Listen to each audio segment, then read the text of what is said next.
Hello everyone. Today's video content is analysis of the real questions of the 0-100 exam and explanation of relevant knowledge points.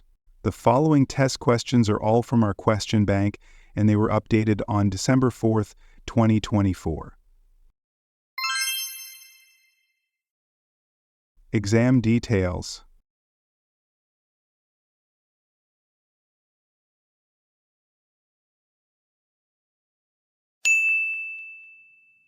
Question 1.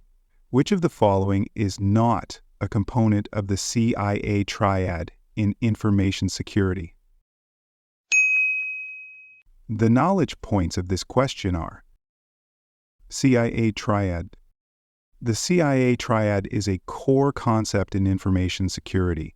Confidentiality keeps data private, integrity ensures it's accurate and unaltered, and availability makes sure it's accessible when needed.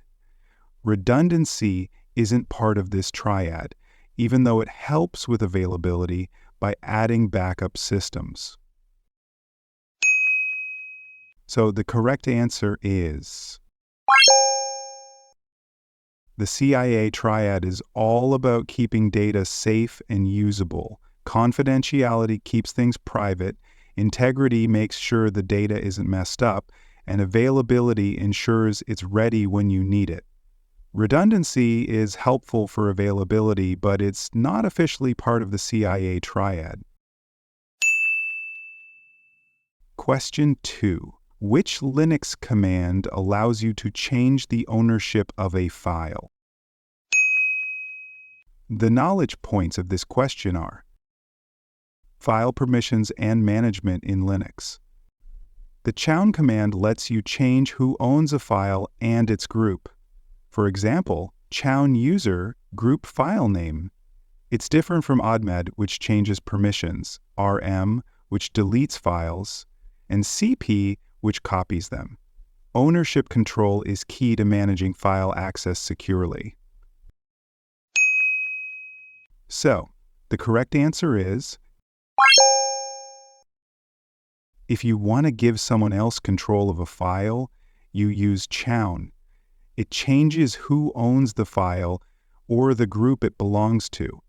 Other commands like codmit are for permissions, but they don't touch ownership. Question 3. What is the primary role of an intrusion detection system in a network? The knowledge points of this question are: intrusion detection systems. An IDS monitors your network for unusual or suspicious activity and sends alerts if something looks wrong. Unlike firewalls, it doesn't block traffic. It's more like a security camera that watches and warns you when something's off. So the correct answer is: an IDS is like a watchdog for your network. It doesn't block anything, but keeps an eye out for weird behavior, like someone trying to sneak in, and lets you know so you can act on it. Question 4. In Linux, where are user account details such as usernames and UIDs stored? The knowledge points of this question are: Linux user account management. User details like usernames and IDs are stored in /etc/files.bc. Passwords aren't kept here, they're encrypted and stored in /etc/shadow. Other files like /etc/profile set up the user environment, and /etc/fstab deals with file system mounts. So the correct answer is: the /etc/phd file is like the system's address book for users. It lists usernames, IDs, and other basic info. Passwords themselves are encrypted and stored somewhere more secure. in/etc/shadow. Question 5. What type of attack involves tricking users into providing sensitive information through fake websites or messages? The knowledge points of this question are: social engineering attacks. This is phishing, a type of social engineering where attackers fool people into giving away sensitive info, like passwords or credit card numbers, by using fake websites or emails. The key to stopping it? Awareness, and thinking twice before clicking on suspicious links. So, the correct answer is: social engineering plays on human psychology. Phishing, for example, sends fake messages or links to trick you into giving away passwords or credit card details. It's more about fooling people than hacking systems. Question 6. Which of the following encryption algorithms is considered asymmetric encryption? The knowledge points of this question are: symmetric versus asymmetric encryption.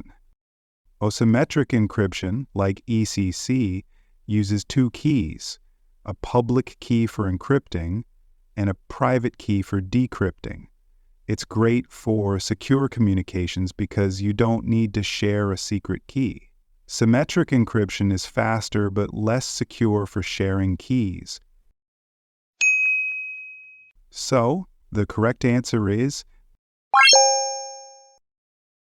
ECC is asymmetric encryption, which uses two keys, one for locking and another for unlocking.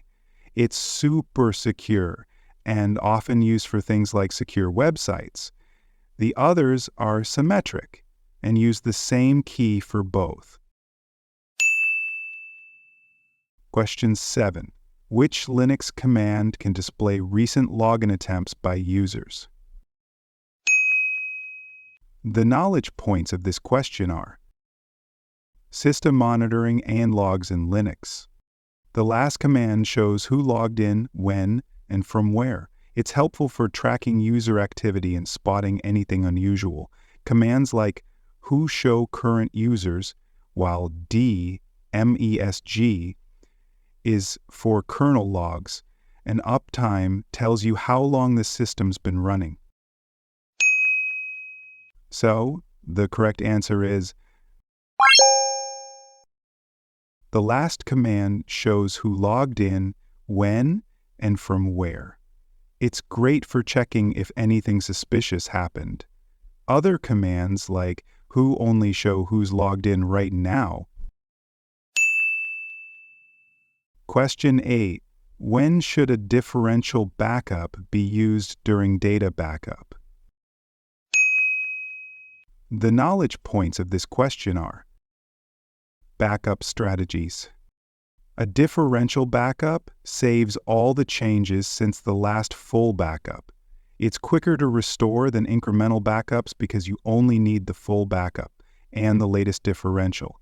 It's a good middle ground between speed and storage use. So, the correct answer is: differential backups are handy because they only save changes since your last full backup. That way, restoring data is quicker because you only need two backups, the full one and the latest differential. Question 9. Which network protocol is used to map IP addresses to domain names? The knowledge points of this question are: domain name system. DNS is like the Internet's phone book. It turns easy to remember domain names into IP addresses that computers use. Without DNS, you'd need to memorize numbers for every website. Other protocols like DHCP assign IPs and ARP maps IPs to MAC addresses. So, the correct answer is: DNS is like the internet's directory. It turns easy-to-remember names like google.com into the IP addresses computers actually use to connect. Without it, you'd have to remember long strings of numbers for every website. Question 10. What is the role of the pluggable authentication module in Linux? The knowledge points of this question are: Linux authentication and access control. PAM handles user authentication in Linux. It's modular, so you can customize how users log in, set password rules, or even enable two-factor authentication. It helps keep your system secure while being flexible for different needs. So, the correct answer is